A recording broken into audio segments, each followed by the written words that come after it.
C'est bon, l'enregistrement démarre, le webinaire est parti, est démarré. Donc, merci à tous de vous être connectés ce matin pour un webinaire qu'on prépare depuis plusieurs mois.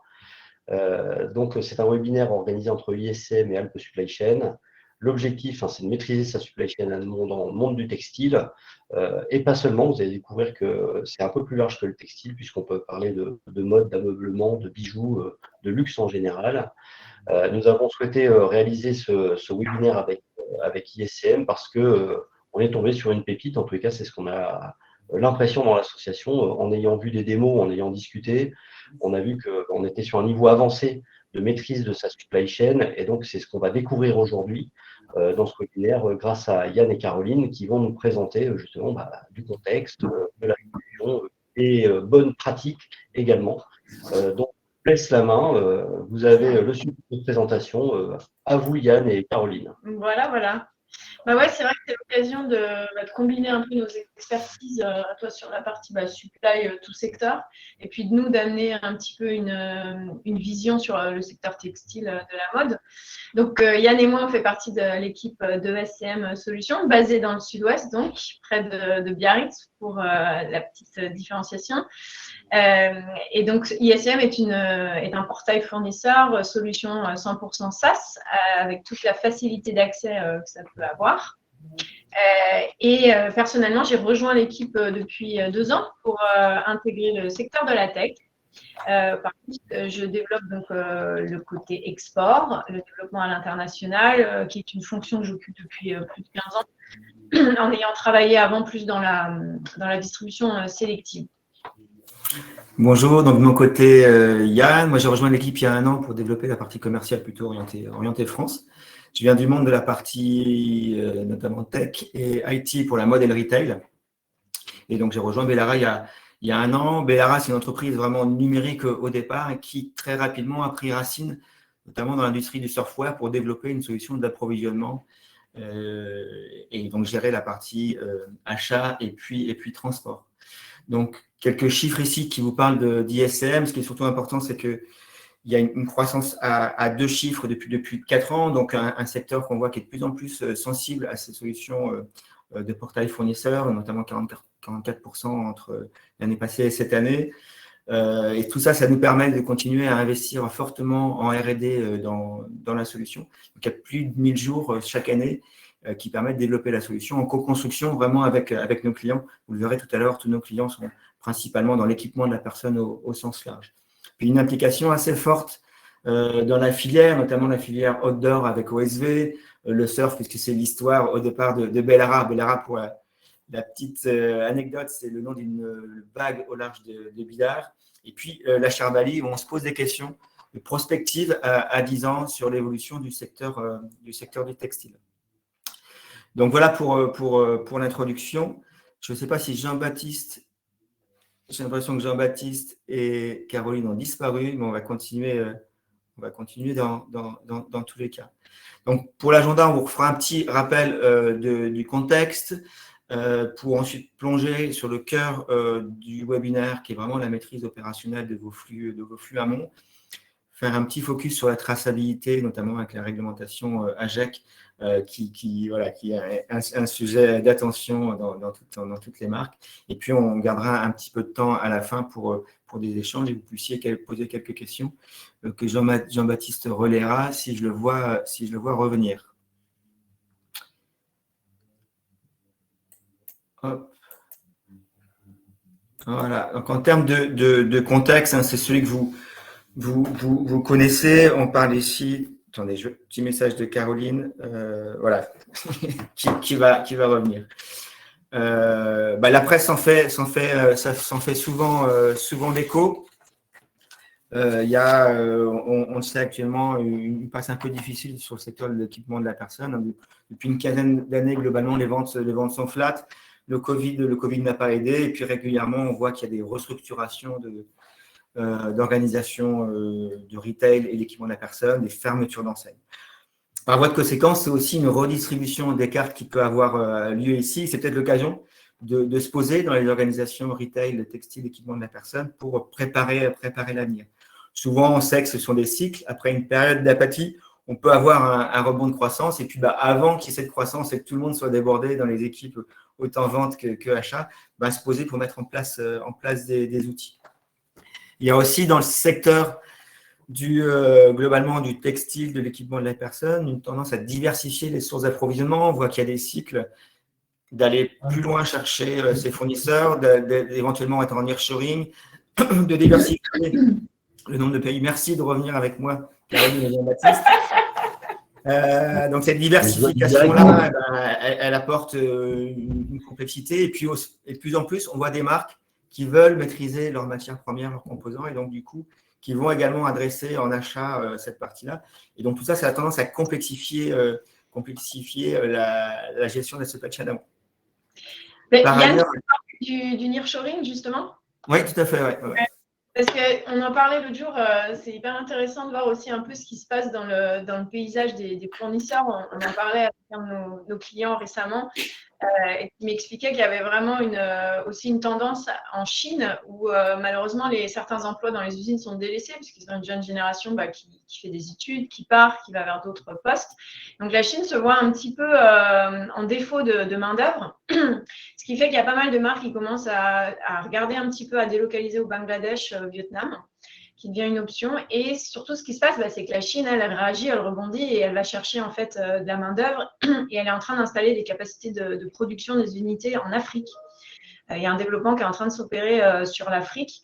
Donc, il y a vraiment un switch qui pour les marques, fait qu'elles vont peut-être devoir aussi, elles, suivre ce mouvement.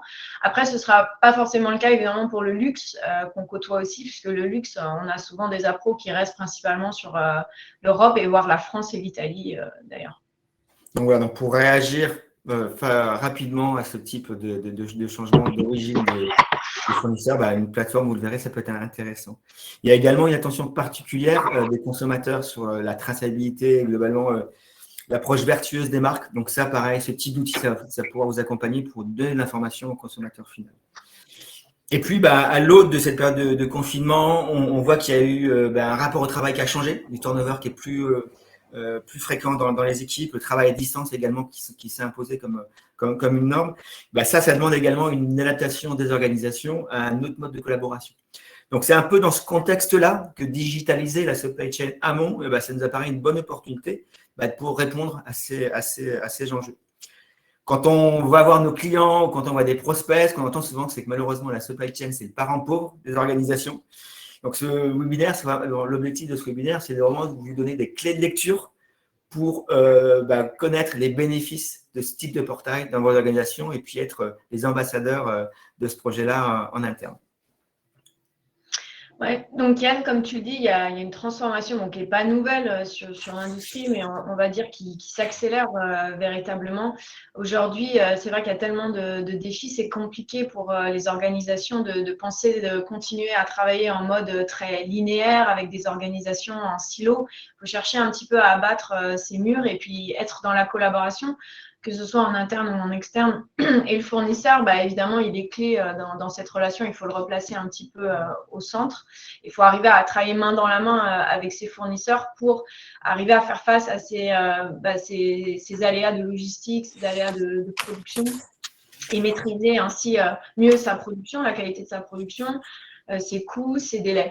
Et puis, il y a un gros enjeu de data parce que dans le textile, déjà dans la supply chain amont, à la base, c'est un environnement qui est très riche en data, riche en interlocuteurs.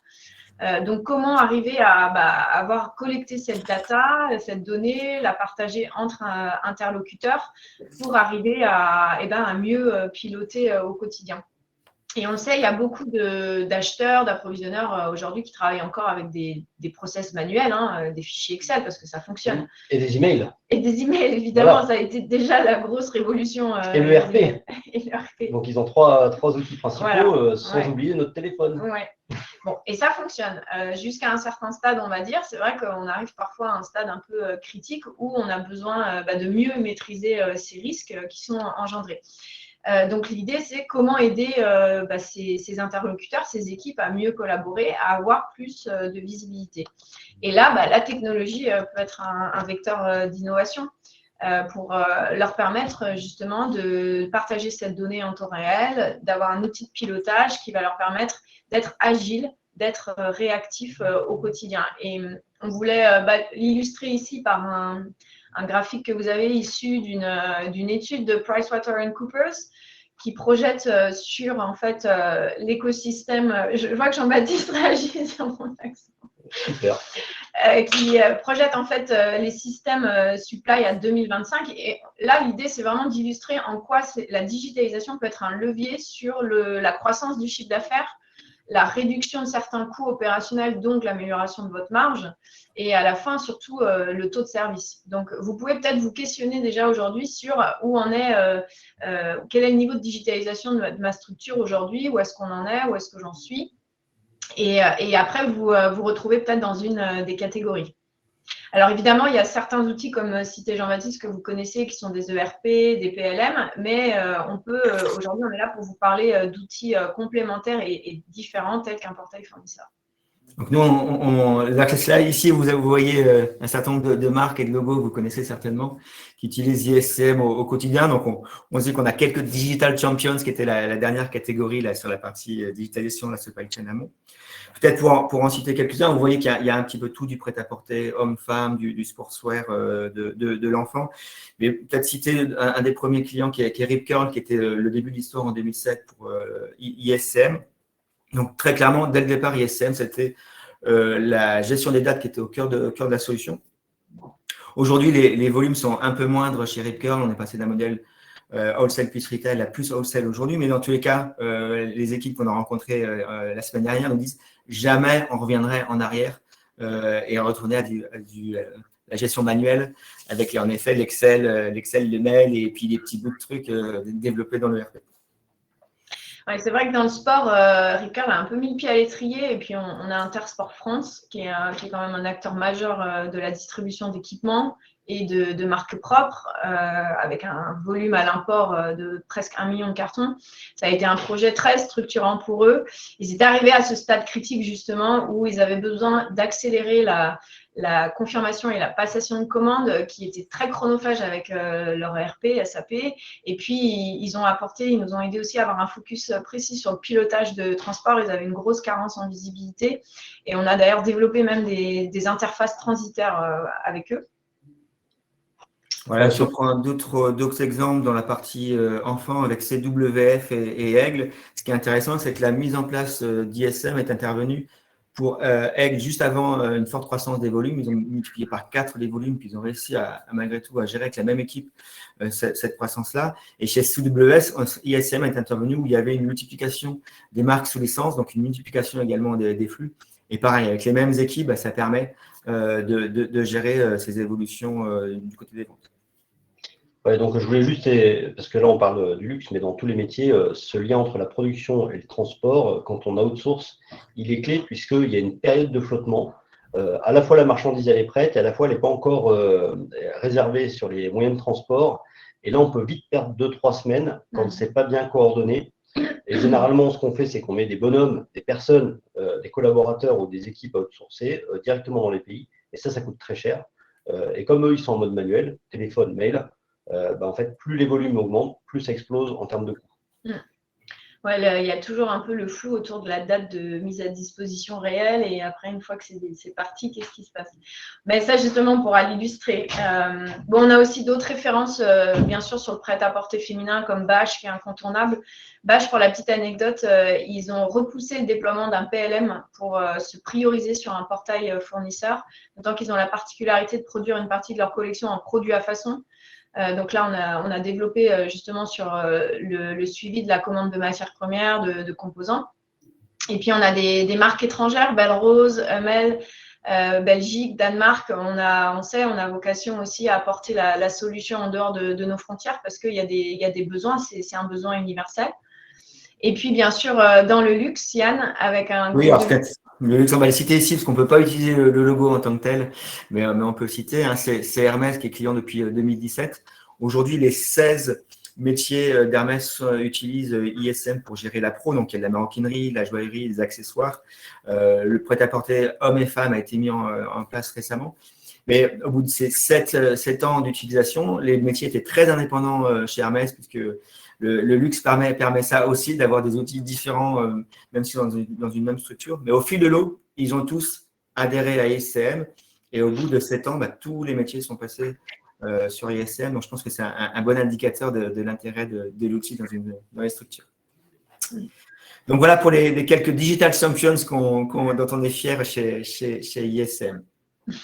Donc, l'idée aujourd'hui, voilà, c'est de vous donner un peu des clés de lecture, de parler comment transformer, optimiser son process et sous quelle forme, évidemment.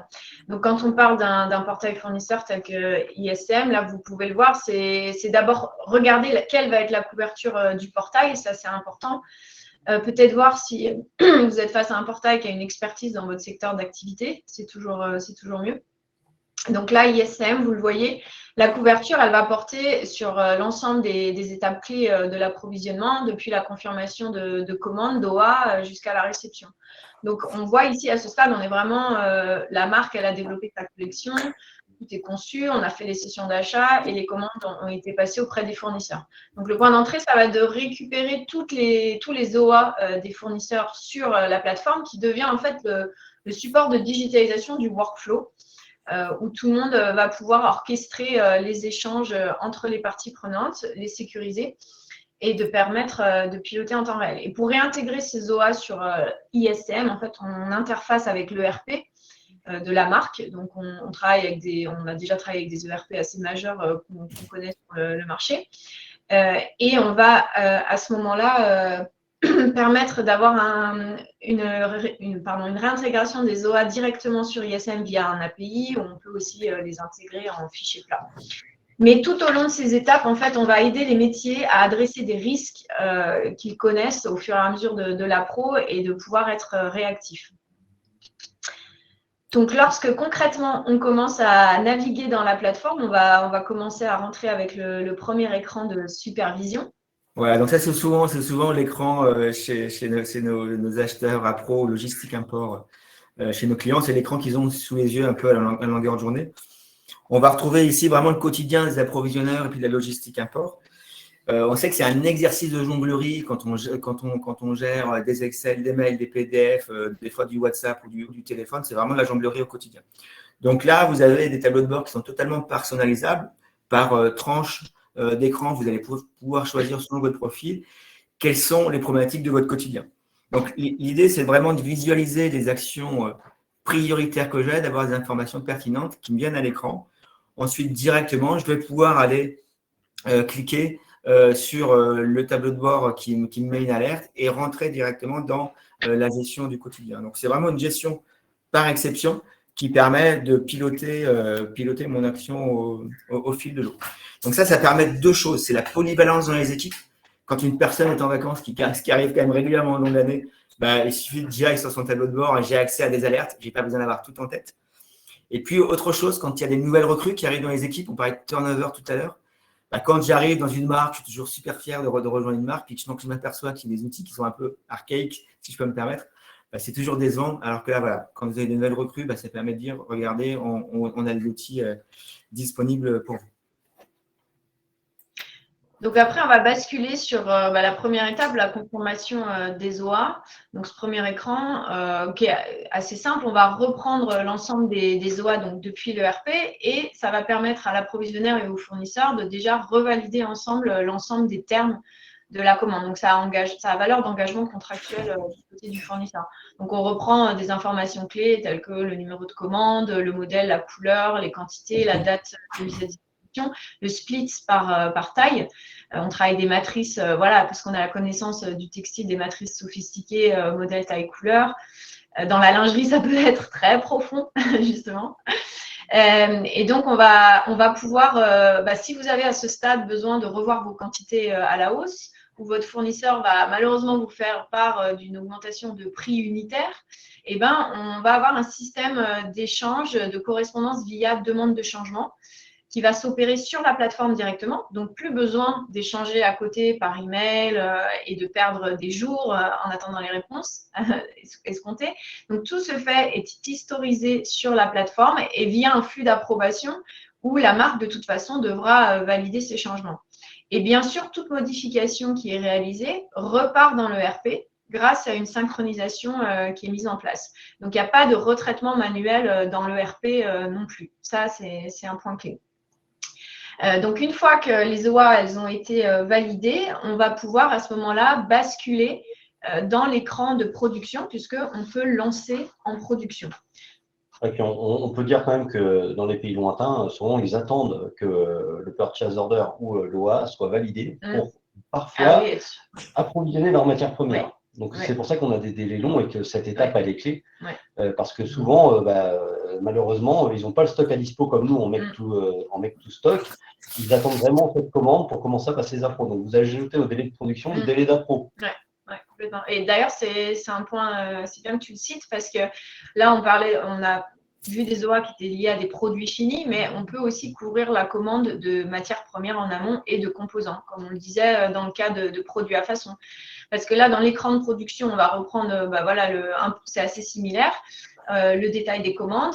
Évidemment, la visualisation, elle va être celle du profil utilisateur. Donc, si je suis acheteur, j'ai accès à toutes les commandes, peut-être selon mon portefeuille de marque, mais si je suis fournisseur, je n'ai visualisé que mes commandes qui me concernent. Et donc là, on va pouvoir aller plus loin et offrir un suivi avancé du cadencement de production. Et en tant qu'acheteur, vous pouvez avoir le besoin de vraiment conditionner la production à certaines étapes clés. Et on en a des étapes standards dans le textile, valider un size fit, recevoir une matière première, valider un échantillon pré-production, où ça peut aller jusqu'à l'inspection finale à la fin. Et ces étapes, on va les conditionner à ce qu'on appelle des indicateurs qui peuvent être différents selon le modèle que la marque va choisir. Mais là, au moins, on va pouvoir suivre la réception de la matière première s'il faut. Et comme on a développé sur le produit à façon aussi notamment, on va pouvoir aussi suivre la commande de matière première en elle-même pour savoir à quel moment c'est arrivé chez le fournisseur et à quel moment du coup la production est déclenchée. Et c'est le cas du luxe forcément parce que dans le luxe, on a une production artisanale où les étapes sont minutieusement découpées. Et pour notre client du luxe, c'est surtout ce qu'on suit, c'est l'approvisionnement de la matière première avec des splits de commandes parfois pour la charge de production chez le fournisseur. Ça, on peut le suivre aussi parce que dans le luxe, on ne va pas vous livrer la totalité de ce que vous avez commandé quand c'est une production artisanale et minutieuse sur des produits d'exception. Justement, comment accueille le fournisseur cette solution? Parce qu'il pourrait le voir comme une manière intrusive. Bon, c'est bien entre nous qu'il va peut-être gagner du temps parce qu'il aura moins de personnes au service client à réaliser des emails pour informer tout le monde ou carrément avoir une totale absence d'informations en disant bon, je vous préviendrai quand la commande sera prête. Comment ils les accueillent, les fournisseurs, ces solutions? Ouais, pardon, vas-y Caroline, si tu veux. Justement, c'est souvent un point qui est soulevé. Le fournisseur, il est central dans le onboarding, comme on dit, et dans le succès de ce projet. C'est souvent vu comme un frein. Et alors qu'en fait, les fournisseurs, ils apprécient d'avoir un outil qui leur est mis à disposition. C'est rassurant, en fait, parce que ça va permettre d'échanger avec la marque sur une plateforme centrale où tout est sécurisé. La donnée, elle reste ici, l'échange reste ici. Ça permet d'aller plus vite, ça leur fait gagner du temps. Le but, c'est quand même de leur apporter aussi du service parce qu'aujourd'hui, les fournisseurs, ils ont beaucoup de pression et de contraintes. Et donc, en fait, au final, ils voient les bénéfices assez vite d'expérience. On le voit, il y a quelques semaines d'onboarding, évidemment, mais ça leur facilite aussi le suivi avec la marque et ça renforce le partenariat. Ouais, je suis arrivé en janvier donc chez Belra et en février, on était sur Première Vision. Et donc, il y a tous les logos de nos clients qui étaient là. Et Première Vision, il y a pas mal de fournisseurs. Donc, ils sont rapidement venus sur le stand en disant « Ah, je travaille pour telle et telle marque. J'utilise ISCM. Et est-ce que je pourrais avoir ISCM pour tous mes clients ?» Et en fait, les fournisseurs aimeraient eux-mêmes être la partie prenante d'origine de la plateforme pour que tous les clients l'utilisent. Donc, ils y voient clairement un intérêt et la confiance qu'il y a dans les informations qui sont partagées au même endroit, au même moment, ça permet de simplifier. Quand on n'a pas une information qui est dans deux systèmes, on a bien une information unique, donc ça les aide grandement. Alors, j'ai une question, justement, il y a combien de fournisseurs qui sont connectés à ISCM parce que vous nous avez fait voir les clients? C'est déjà un premier indicateur, mais ces mêmes clients ont plusieurs fournisseurs, donc ça doit faire beaucoup de fournisseurs qui sont… Oui, c'est plusieurs milliers de fournisseurs qui sont connectés. Je crois de mémoire. À date, on est à pas loin de plus de 3000. Oui, c'est ça. Et puis, on a bien sûr, on le sait, des fournisseurs parfois qui utilisent ISCM pour différentes marques. puisque certains fournisseurs peuvent être communs à des marques. Donc, à ce moment-là, l'onboarding, il est encore plus facile. Ouais, c'est ce qu'on fait parfois dans la démarche avec les clients, c'est en toute confidentialité avoir la liste de leurs fournisseurs et puis on s'aperçoit que des fois 20, 30, 40% des fournisseurs sont déjà connectés. Donc, ça aide en effet à l'adhésion. Alors, on a une question de Clotilde qui nous demande si on peut aider aussi à optimiser la répartition de commandes d'achat, par exemple en fonction des capacités finies des fournisseurs ou d'une volonté de ne pas être monosourcé et donc de répartir les achats d'une même matière composant sur plusieurs fournisseurs. Donc là, je pense qu'on parle bien de produits à façon avec la commande de matières premières. Alors, selon la capacité finie des fournisseurs, donc c'est ce que je disais, on va pouvoir prendre en charge un split de commandes selon la charge de production chez le fournisseur. Ce split de commandes, il va remonter de l'ERP, quoi qu'il en soit, si c'est pris en charge dans l'ERP. Oui, parce que c'est le CBN quand même qui donne le calcul de besoin net, qui donne normalement les commandes d'achat. Ouais. Après, sur la volonté de ne pas être monosourcé et donc de répartir les achats d'une même matière composant sur plusieurs fournisseurs, oui, du moment que tous les fournisseurs sont connectés sur la plateforme. Et d'ailleurs, je précise que c'est une connexion simple pour eux. C'est une Web Access Platform, donc c'est juste un login sans coût pour eux. Donc, si le fournisseur il existe et qu'il y a plusieurs commandes de matières premières qui ont été placées dans l'ERP auprès de différents fournisseurs, ça va remonter de même sur la plateforme, sur ISM. Et ça, c'est aussi intéressant à dire, c'est que le fournisseur ne paye pas dans cette solution. Ouais. On a beaucoup de solutions où on dit c'est gratuit pour les clients, par contre, c'est les fournisseurs qui payent. Et donc, ça, c'est un frein pour les fournisseurs. Ils disent il faut que je paye en plus pour travailler avec vous. Alors que là, quelque part, ça facilite les choses. Il y a un gain. Est-ce que ça ne serait pas un levier de négociation pour l'acheteur? Parce que l'acheteur, il peut dire, vous bossez sans ISCM, du coup, vous avez des bonhommes derrière qui sont là pour votre service client. Vous savez que ISCM, c'est plus pareil. Ça doit l'être. C'est sûr que ça crée un changement de paradigme dans la relation. On a des clients qui ont utilisé le levier ISCM pour rationaliser leur portefeuille de fournisseurs. Et après ça, miser sur les fournisseurs qui sont les partenaires prêts à digitaliser leur process avec la marque. Ouais. Alors, pour avancer, donc la production, une fois qu'elle est achevée, on a des indicateurs qui vont déclencher la validation d'étapes et à la fin des jalons OK production et OK expédition, le fournisseur peut se lancer dans la préparation du transport de l'expédition. Et là arrive un gros chantier qu'est la packing list, évidemment. Petite bête noire de part et d'autre, puisque c'est très chronophage, c'est source d'erreurs. Donc, un des points clés d'ISM, c'est qu'on va pouvoir aider le fournisseur aussi sur une génération automatique de la packing list, paramétrée au préalable avec la marque. Il va pouvoir, donc en intégrant les dimensions des emballages, il va pouvoir avoir une génération du contenu de ces cartons automatiques. Et la marque va pouvoir avoir des packing lists homogènes, centralisées sur ISCM. Donc, on peut évidemment avoir besoin de les réintégrer si jamais les packing lists sont traités à part, on peut les réintégrer dans ISM. Mais l'atout, c'est de gagner du temps par cette génération automatique de packing lists qui va ensuite suivre le flux jusqu'à la réception et aussi de l'étiquetage colis que l'on peut standardiser pour la marque et qui, lui, va aider à la réception, surtout dans les cas de cross-docking, quand ça doit repartir directement sur des points de vente ou sur un autre entrepôt, ça va faciliter. Donc là, à ce moment-là, le fournisseur, donc, on peut lui faciliter la tâche sur la documentation transport et il va rentrer en contact avec le transitaire directement sur la plateforme pour l'organisation de l'expédition. Et le transitaire, lui, il voit aussi l'avancement de la production, c'est-à-dire que s'il sait que la marque utilise tous ces fournisseurs-là, est-ce qu'il sait ce qui est en cours de production et qui va arriver dans les Alors, il mois à va venir? principalement intervenir sur la date, ils vont échanger sur la date de mise à disposition, la date de transport réelle, évidemment. Quand le fournisseur va soumettre une demande de booking, Yann va en parler. À ce moment-là, il y a une histoire de date qui rentre en compte. C'est vrai que c'est vraiment le fil conducteur d'ISCM depuis le début, cette gestion des dates très fine.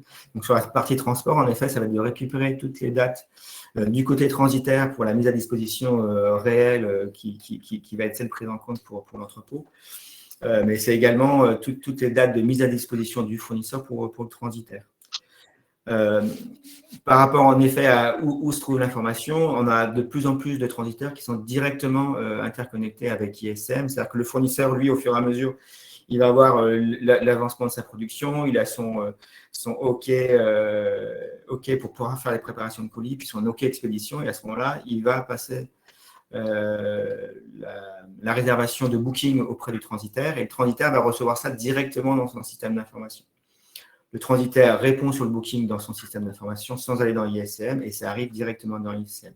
Il y a aussi la possibilité, en fonction des contrats qu'il y a entre le donneur d'ordre et le transitaire, d'avoir une saisie manuelle par le transitaire directement dans ISM. L'idée, c'est vraiment de faciliter cette communication-là.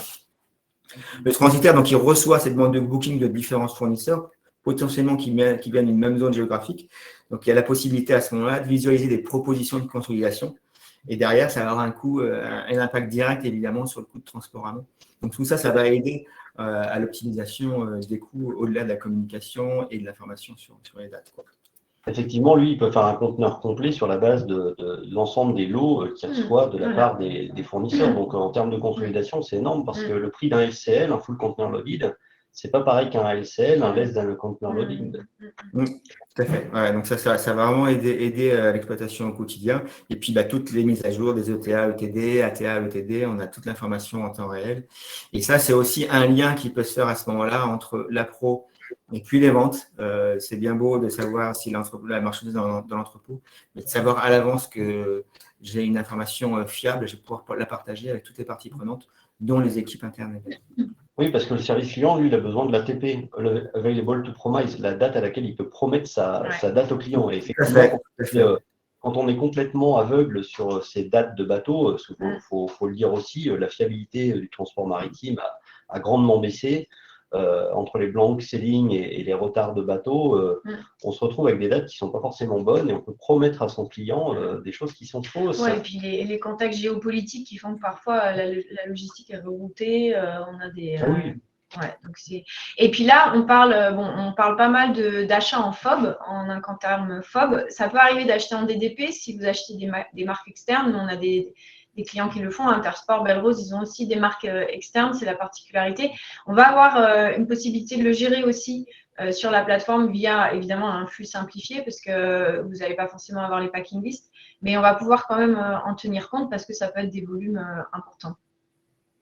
D'accord, et là, dans le cadre d'un DDP, c'est le transitaire, enfin le commissionnaire de transport du fournisseur qui va se charger. Oui, qui va organiser le transport. Et qui va donner le suivi aussi dans l'ISM. Alors, ça va être un suivi plus simple où on va avoir une mise à jour de la date estimée d'arrivée qui va se faire plutôt par l'acheteur en fonction de l'information qu'il reçoit. Mais on va laisser quand même la possibilité de se substituer pour le suivre.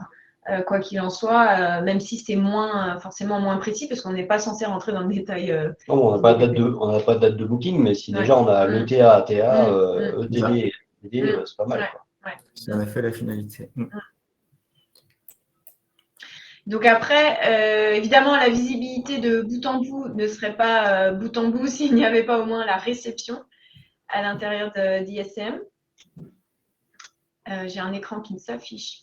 Ah voilà. Ouais, tout à fait. Donc là, écran où on va reprendre les temps cruciaux à nouveau sur une timeline où la logistique et l'entrepôt vont pouvoir avoir plus de visu sur le volume qui arrive à l'import parce que vous avez probablement vos logistiques peut-être qui vous courent après en vous demandant quand est-ce que ça arrive ou vous avez besoin de savoir aussi quand ça va rentrer en stock. Donc là, on va pouvoir reprendre les infos clés de la timeline. On a une ATD qui a été saisie. On va avoir une date de prise de rendez-vous peut-être qui est saisie, où là, en fait, on va permettre à la logistique et l'entrepôt d'avoir un rendez-vous pris avec le transitaire pour vraiment anticiper cette capacité de stockage, cette charge de travail au niveau de l'entrepôt et savoir exactement, même si ça a été effectivement livré à l'entrepôt, ce sera indiqué, si c'est en cours de réception. Et on va aller donc plus loin sur la prise de rendez-vous en proposant un agenda assez détaillé où là, le transitaire va pouvoir positionner un agenda, un rendez-vous avec l'entrepôt sur une fenêtre de 1 jour à 1 semaine, peut-être même plusieurs entrepôts.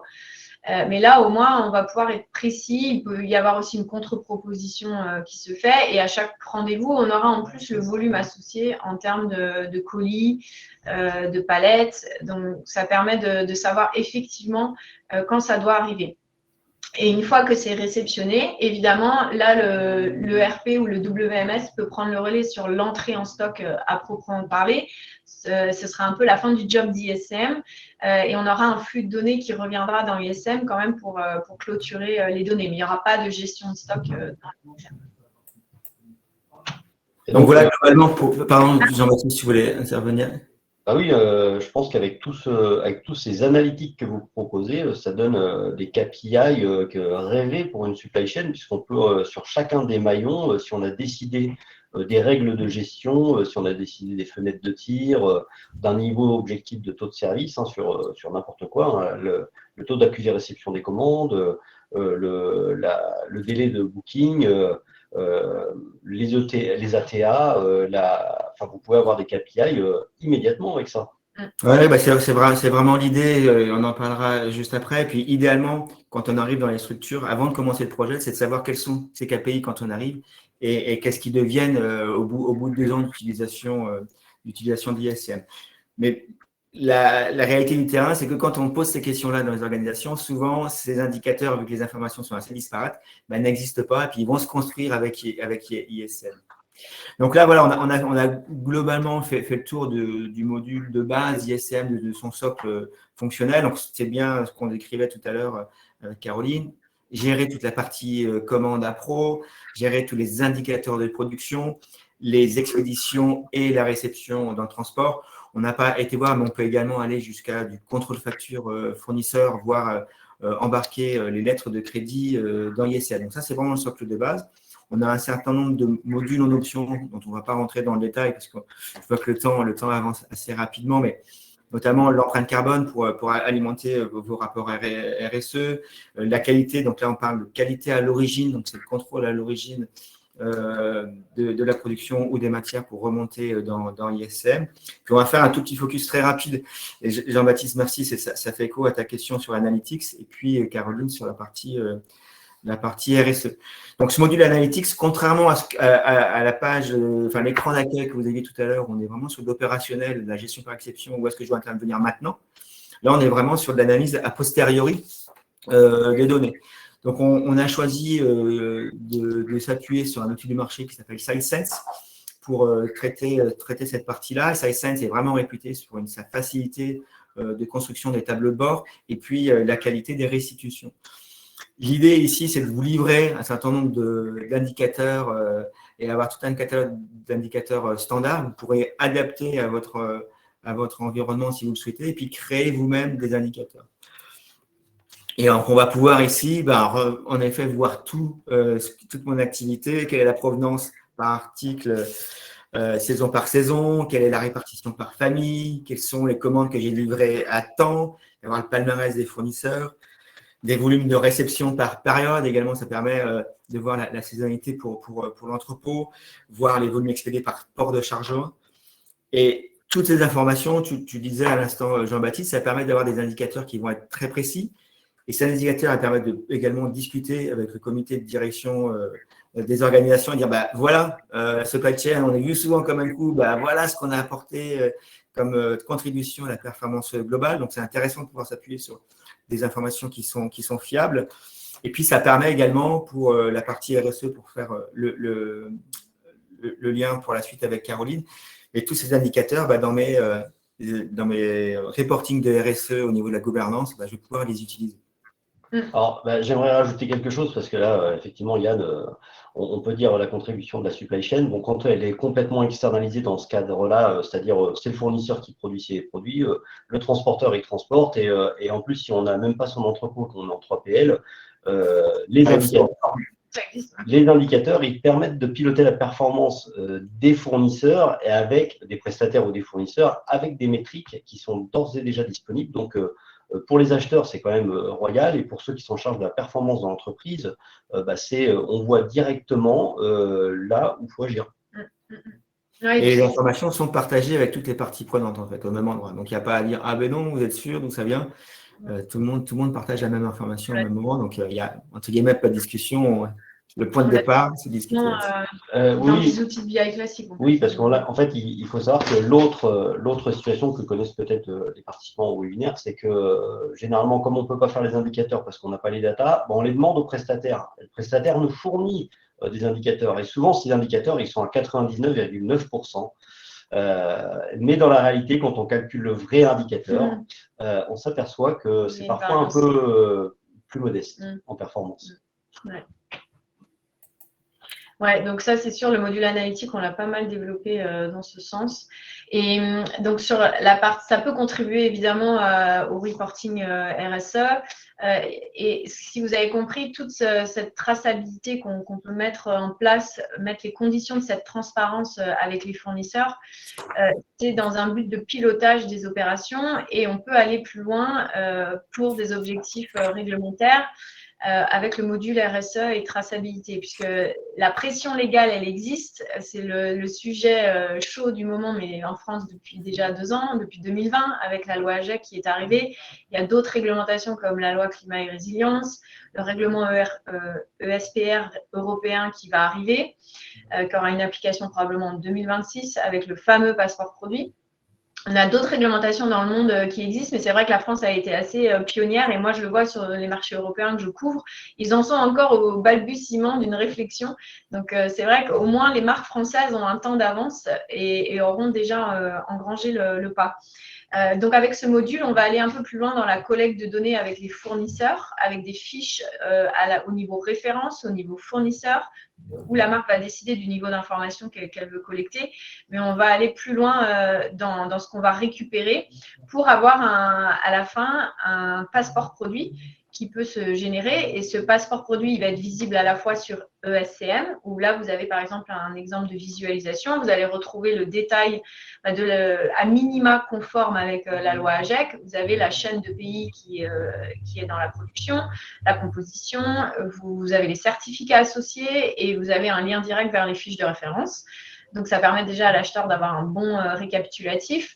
La gestion de documentation, elle va être possible parce que ça, c'est souvent fastidieux. Tous les certificats, documents associés, on va pouvoir les stocker dans ISTM, on va pouvoir les retrouver assez facilement et les partager. Et ce passeport produit, on va le rendre aussi, on va le restituer pour le consommateur final pour que la marque puisse communiquer. Donc, en fait, on va générer un QR code au moment de la production. Ce QR code, il va être disponible pour le fournisseur. Donc, c'est la marque après qui décide où appliquer ce QR code. Et une fois scanné, il y aura une URL qui va restituer le passeport au consommateur final.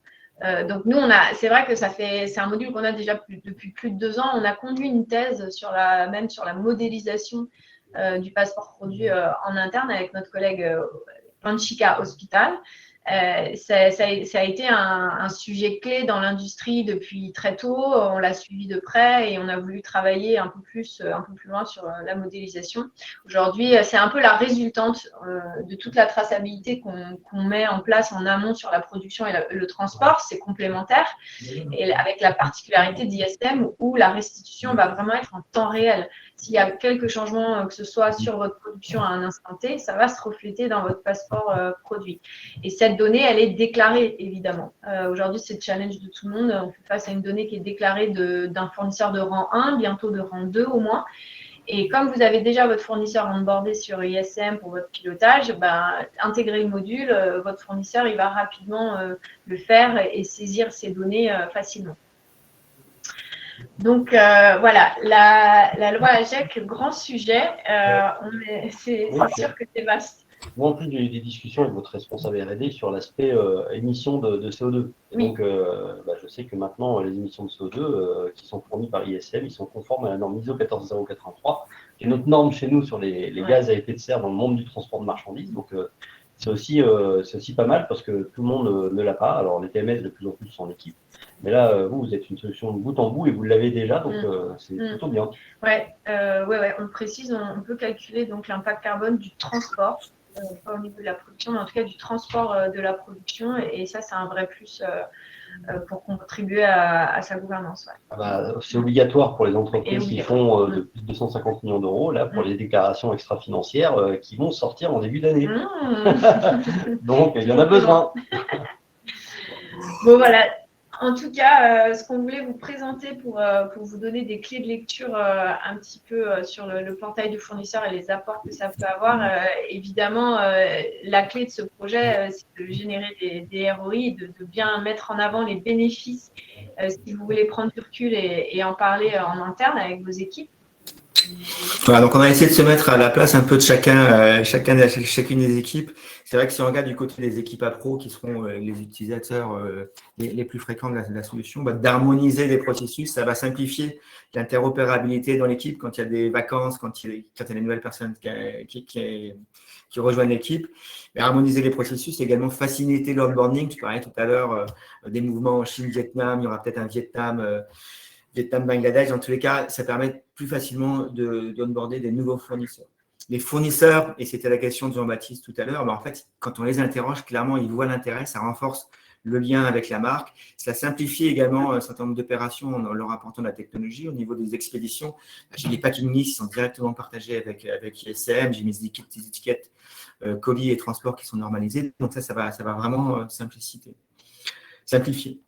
Les équipes logistiques en tant que telles, elles ont un outil qui permet de faire du cross-dock. J'ai directement mon carton qui est préparé chez le fournisseur. Je le renvoie juste en réception, je le renvoie directement dans le magasin. Je ne vais pas stocker pour relancer. Donc ça, vous allez vous faire copain également avec le patron de l'entrepôt.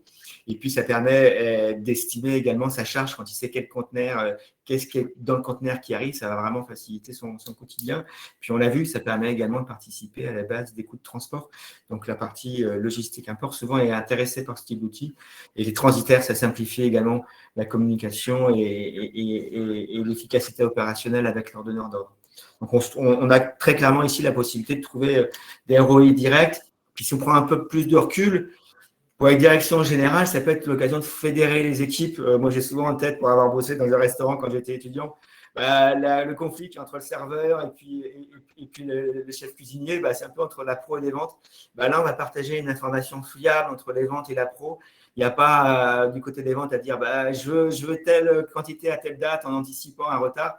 Non, je partage une information fiable, donc on va pouvoir également fédérer les équipes. Et puis, c'est structuré, c'était un peu l'intro de tout à l'heure.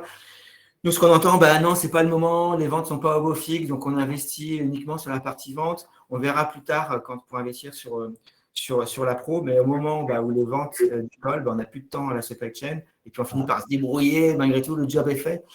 Mais voilà, structurer pour préparer la croissance, ça peut être également un bon moment. On l'a vu sur la partie financière, la maîtrise des coûts, le contrôle facture, ça va également parler au DAF. À l'IC, c'est vraiment nos interlocuteurs également clés à chaque fois. Souvent, dès l'avant-vente, ils sont là, et puis évidemment dans le produit. C'est avant tout une solution, un projet opérationnel, mais l'IT est là, notamment sur cette partie interface. Ce qui est important, c'est que dès le départ, on a pensé à la solution pour s'intégrer sur les SI existants. Il y a toujours en effet un ERP, un PLM, un WMS.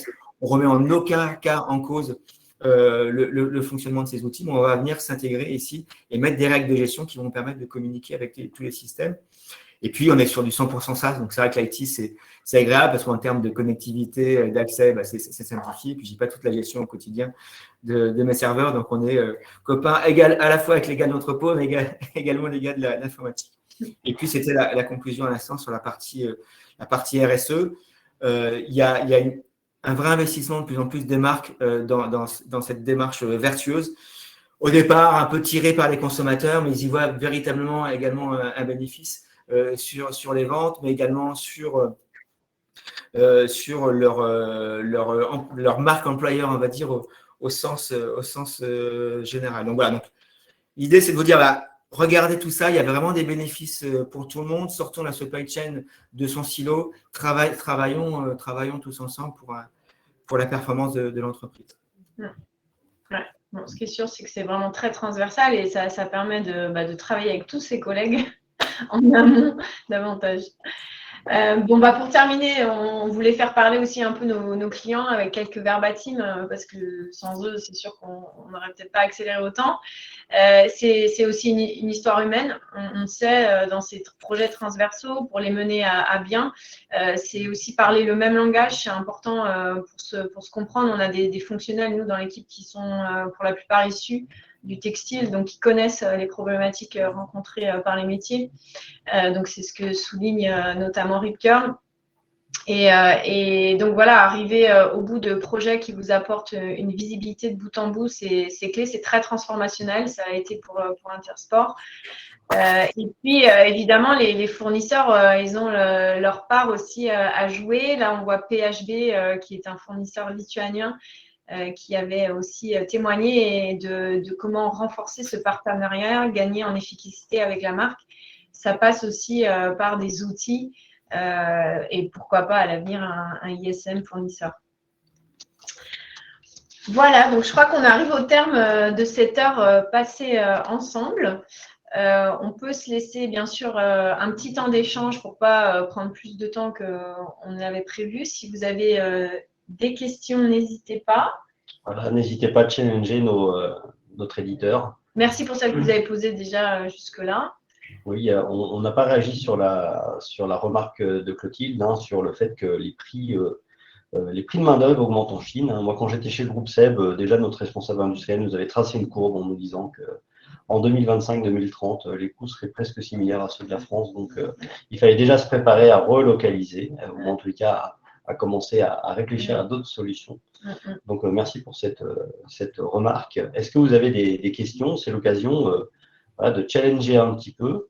Moi, en attendant que les questions se posent, je peux aussi vous indiquer qu'on a déjà traité des sujets d'analytique, de control tower et de BI dans nos webinaires. Et donc, on était sur de la théorie, mais aujourd'hui, vous nous avez apporté de la pratique, puisque on avait déjà donné un peu des jalons sur comment on peut organiser ces datas, qu'est-ce qu'il faut penser comme KPI en amont, et puis après, tout l'aspect suivi, tracking, qui va permettre d'avoir de la data concrète sur ce qui s'est passé pour pouvoir le réemployer derrière et faciliter l'échange de données de manière transversale. Donc, on est très content que ce soit une suite logique à ce qu'on a déjà entrepris comme webinaire. Ça a du sens. Pouvoir le visualiser. Et puis l'idée phare, c'est vraiment de partager un système d'information entre toutes les parties prenantes. On s'aperçoit que les outils qu'on a cités depuis le début, PLM, ERP, WMS, ils sont toujours centrés vers l'entreprise, qui est le fournisseur, qui est le transitaire, qui est le donneur d'ordre. Mais là, on a vraiment un outil qui va s'interconnecter pour l'ensemble. Donc, on partage un outil commun et ça, c'est assez novateur. Et donc, ça permet en effet d'avoir une fiabilité et une confiance dans tous les échanges qui ont lieu. Et on arrête d'être centré sur soi-même, mais on s'ouvre aux autres à travers cet outil qui est en commun.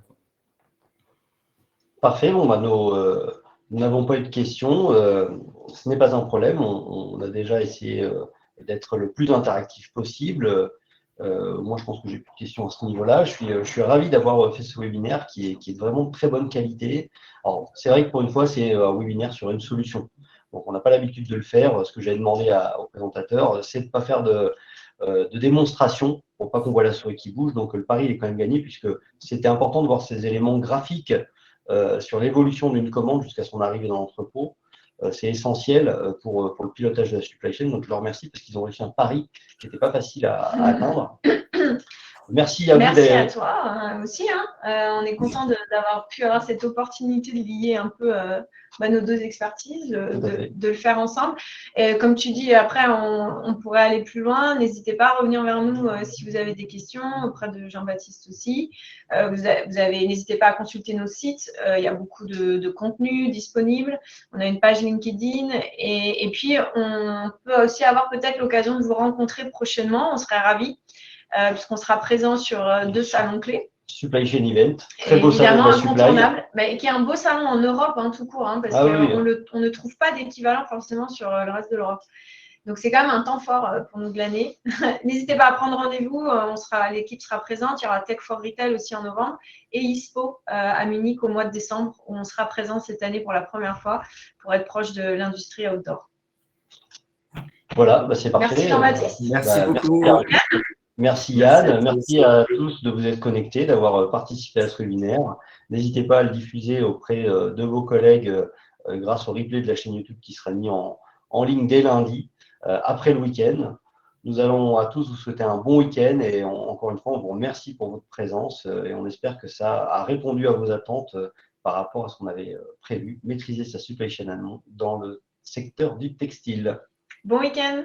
Bon week-end, Merci. Au revoir. au revoir.